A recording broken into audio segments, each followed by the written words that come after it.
Hello student, mathematics bye Iftikhar sir. आज का जो चैप्टर है मैट्रिक्स और एक्सरसाइज है 3.3। उसको करने से पहले सबसे पहले हमको जो है इंट्रोडक्शन वीडियो करनी पड़ेगी। क्यों? क्योंकि उसके जो कंसेप्ट है, बेसिक कंसेप्ट है, वो समझने बहुत ज्यादा जरूरी होते हैं। जब हम नेक्स्ट टाइम एक्सरसाइज करेंगे तो वे सब क्या होंगे, क्वेश्चन हमको इजीली हो जाएंगे। देखते हैं क्या करते हैं। भाई सबसे पहला इसमें टॉपिक आता है ट्रांसपोज ऑफ ए मैट्रिक्स। इसका मीन्स क्या है?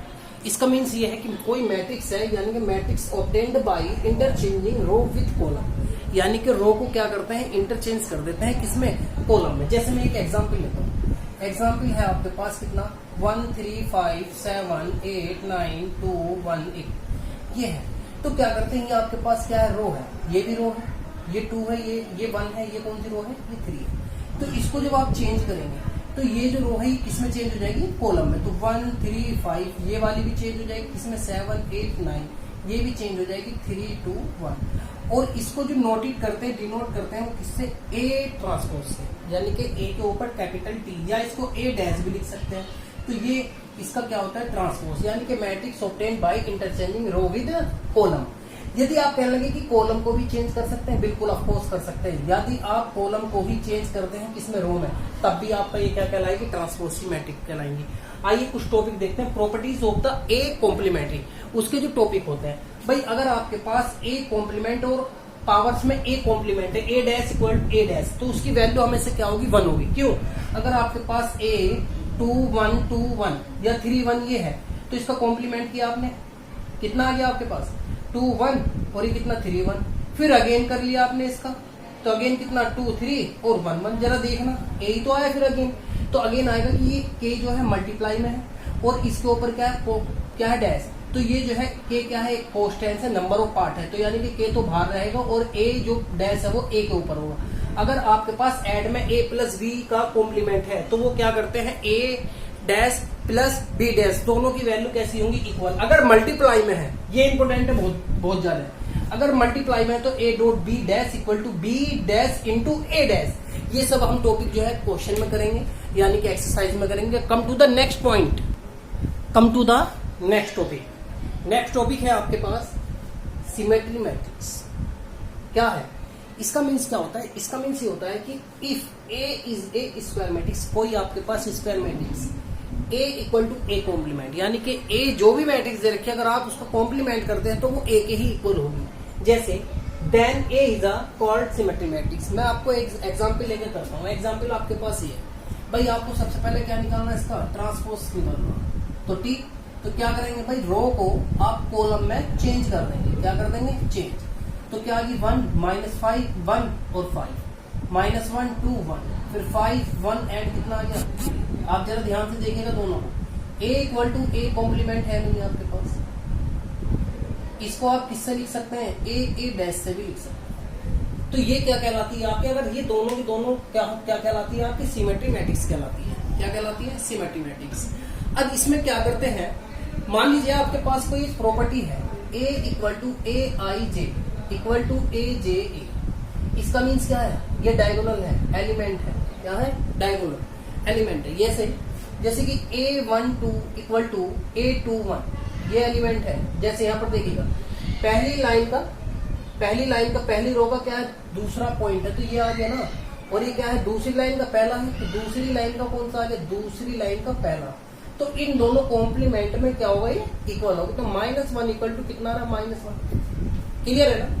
तो ये क्या होती है, प्रॉपर्टी बनती है। यदि आपके पास कितना आ गया, 2 3 आ गई और ये कितना आ गई, 3 2 आ गई, तो ये भी क्या पॉइंट होंगे, इक्वल होंगे। कब होंगे, जब आपकी मैट्रिक्स क्या होगी, सिमेट्रिक्स होगी। कैसी होगी, सिमेट्रिक्स। अब इसके बाद पॉइंट आता है आपके पास, इसका एरिया आता है स्क्वायर सिमेट्री मैट्रिक्स। इसमें क्या होता है, स्क्वायर ही मैट्रिक्स होना चाहिए, लेकिन अगर आप किसी का ट्रांसपोज वो किसके इक्वल होना चाहिए, ए मैट्रिक्स होना चाहिए, लेकिन माइनस में। जैसे वो भी मैं एग्जाम्पल करके दिखाता हूँ। एग्जाम्पल गिवन है, तो ये ए मैट्रिक्स है, इसका कॉम्प्लीमेंट आप निकाल लेते हैं। तो क्या बन जाएगा, 0 1 -1 -1 0 1 1 -1 एंड 0। भाई आप एक बात बताइए, जितने भी इसमें एलिमेंट है, अगर मैं यहाँ से माइनस का साइन कॉमन ले लेता हूँ, तो मैंने माइनस का साइन यहाँ से कॉमन लिया, तो जो माइनस के थे पॉजिटिव बन जाएंगे। 0 1 -1 0 1 एंड ये कितना आ गया, +1 और ये कितना बन गया, -1 एंड 0।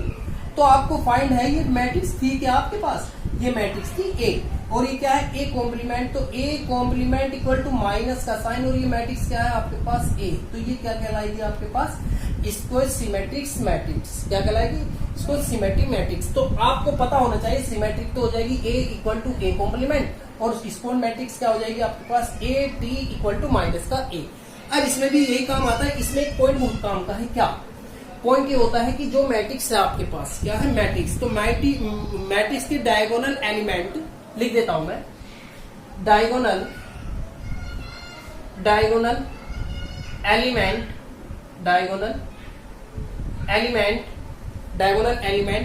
ऑफ स्क्वायर सिमेट्री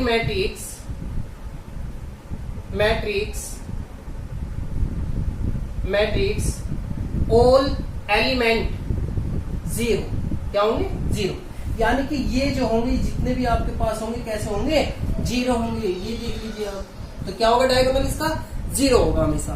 तो अब आप इसमें आते हैं, एक पॉइंट और देखिए इसका क्या आता है, अगर बाय द वे मान लीजिए यही वाला पॉइंट यहां बता देता हूं, इसका पॉइंट यहां बता देता हूं भाई, ये a equal to A I J equal to minus का ए आई जे है, ले सकते हैं। तो आप देख सकते हैं कि अगर ये एलिमेंट है तो इसकी मल्टीप्लिकेशन क्या आएगी, जीरो, कैसे भाई, ये इधर आगे कहेगा ए आई इंटू जे और माइनस का कितना आ जाएगा ए आई जे, और इक्वल टू कितना आ गया, जीरो, माइनस का इधर आगे प्लस का, तो कहीं भी पॉइंट रखें तो 2i इक्वल टू कितना आ गया, जीरो, तो ai इक्वल टू कितना आ जाएगा, जीरो। तो ये एलिमेंट बनते हैं। तो अब आप इसमें क्या करेंगे, पॉइंट अगर ये दोनों ही इक्वल है, मतलब ये जो पॉइंट है आपके पास, ये क्या बने हुए हैं, i एंड j है माइनस के, तो ये i है, ये क्या है आपके पास i एंड j, तो 1 1 कितना हो गया 2, तो इक्वल टू कितना आ जाएगा, जीरो आ जाएगा, तो डायगोनल भी कितना बन जाएगा आपके पास, ये जीरो आ जाएगा इसका। तो अब पॉइंट आता है आपके पास, नेक्स्ट पॉइंट आते हैं, दो थ्योरम है इसमें, क्या है थ्योरम, वो भी कर लेते हैं। तो थ्योरम काफी इंपोर्टेंट थ्योरम्स है, करके देखते हैं। आइए, थ्योरम नंबर 1, ओनली 2 थ्योरम्स है और बहुत ही इंपोर्टेंट थ्योरम्स है। इसमें क्या करते हैं आप, थ्योरम में देखिए, थ्योरम में क्या करते हैं आप, ये दी है फॉर एनी स्क्वायर मैट्रिक्स, मैंने कोई एक स्क्वायर मैट्रिक्स ली है और कैसे लिए है, उसमें एंट्री अपने आप से ही रियल कर ली, तो a प्लस ए डैश भी क्या होगी, सप्लीमेंट क्या होगी, ये सिमेट्रिक्स मैट्रिक्स होगी, और a माइनस है इसको सिमेट्री मैट्रिक्स होगी, ये डिफाइन करना है। तो सबसे पहले क्या करता हूं मैं, a कॉम्प्लीमेंट निकाल, यानी कि a डैश, तो 1 5 6 7 लिख सकता हूं नहीं। पहला पॉइंट क्या है, ऐड करना है, तो जब ऐड करना है तो आपको, तो कितना आ गया यहाँ पर 1 1 2, ये कितना आ गया 11, और ये कितना बन गया आपके पास 11, और अगेन कितना आ गया 7 14, ये वैल्यू बन गई, कोई प्रॉब्लम, क्लियर है। अब क्या करते हैं, दूसरा पॉइंट क्या है, a माइनस ए डैश, तो यहां से कैंसिल 0, यहां से कैंसिल -1, यहां से ये कैंसिल तो +1, और यहां से कैंसिल कितना 0, ठीक। अब हमें ये बताना कि a प्लस b जो है सिमेट्री है, तो सिमेट्री बताने के लिए मैंने बताया था कि अगर a इक्वल टू है तो a डैश होना चाहिए, जब होगी सिमेट्री। अगर मैं इस पूरे पॉइंट को c मान लेता हूं, तो मैंने c लिया, तो c कितना आ गया 2 11, और 11 कितना 14, अगर इसका सिमेट्री करूं तो कितना आएगा 2 11 11 कितना 14, जरा देखना दोनों इक्वल है नहीं है, दैट इज इट। तो ये दोनों इक्वल है, तो c इक्वल टू कितना आ गया c, तो सो दैट, तो a प्लस a कॉम्प्लीमेंट क्या हो जाएगी आपकी सिमेट्री, क्या हो जाएगी सिमेट्री मैट्रिक्स। अब यहाँ पर क्या बताया था मैंने आपको, a कॉम्प्लीमेंट इक्वल टू होगा माइनस a कॉम्प्लीमेंट के। अगर मैं इसी को इसको शो कर दूं तो ये क्या हो जाएगी स्क्वायर मैट्रिक्स। तो क्या करते हैं इसमें, इसको मैंने क्या किया, इसको d ले लिया, तो d इक्वल टू 0 -1 1 0 है, तो इसका भी कॉम्प्लीमेंट किया, तो 0 -1 कितना आ गया आपके पास, ये 0, तो ये आ जाएगा आपके पास 1 एंड 0, तो माइनस का साइन यहां से कॉमन ले सकता हूं, माइनस का 1 +1 और 0। तो आपको पता है पॉइंट था क्या आपके पास, डी नहीं था क्या, तो D complement equal to -d, तो ये किसको शो करेगा, स्क्वायर मैट्रिक्स। तो ये था आपका थ्योरम नंबर 1। इसके बाद आती है थ्योरम नंबर 2। इस इंट्रोडक्शन वीडियो का लास्ट टॉपिक है, लास्ट एनी स्क्वायर मैट्रिक्स, कोई भी एक स्क्वायर मैट्रिक्स लेंगे, तो स्क्वायर मैट्रिक्स क्या लेते हैं इसमें, मान लीजिए आपके पास कोई square matrix a equal to है, और स्क्वायर मैट्रिक्स है क्या, स्क्वायर मैट्रिक्स है 4 7 8 9 समथिंग, ये है आपके पास, इसमें स्क्वायर मैट्रिक्स है। तो क्या करते हैं, ये तो अगर आप इसकी वैल्यू को किसमें, अगर a प्लस a डैश और a माइनस a डैश, तो अगर आपकी value a equal to a plus a dash, तो ये कौन सी मैट्रिक्स आपके पास, मैट्रिक्स आपके पास ही सिमेट्री, प्लस का साइन और ये कौन सी आ गई आपके पास, स्क्वायर सिमेट्री मैट्रिक्स, तो a माइनस a डैश दोनों सेम है। अगर मैं इसमें कोई भी वैल्यू से एलिमेंट कर देता हूं, यानी 1/2 से एलिमेंट से वैल्यू से मल्टीप्लाई कर दी, तो हर बार इसी से ही करना अगर आपके पास ये इस टाइप की थ्योरम आती है। तो जब आप इसका सॉल्यूशन करेंगे तो टोटल ये क्या होगा, एलिमेंट इसके ही इक्वल होगा, इसके इक्वल होगा। जैसे देखिए भाई, सबसे पहले तो मैं इसका क्या निकालना, तो कॉम्प्लीमेंट, तो कॉम्प्लीमेंट कितना आ जाएगा 4 7 8 9, कोई प्रॉब्लम, दोनों का ऐड कितना बन जाएगा a प्लस b, तो ऐड आ जाएगा इसका 4 4 कितना 8, ये कितना आ गया आपके पास 15, ये कितना हो गया आपके पास, ये भी 15, और ये कितना हो गया आपके पास 18, और a माइनस a डैश का तो कितना बन गया 0, यहाँ कितना -1, ये कितना +1, और ये कितना बन गई वैल्यू आपके पास 0, कोई प्रॉब्लम। अगर मैं इसमें 1/2 से मल्टीप्लाई 1/2 से मल्टीप्लाई इसमें कर रहा हूँ, तो कितना आ जाएगा आपके पास, जब मल्टीप्लाई करी क्या बना यहाँ पर 4, इसमें कितना आ गया 15/2, इसमें करी कितना आ गया 15/2, और इसका कितना बन जाएगा ओनली 9।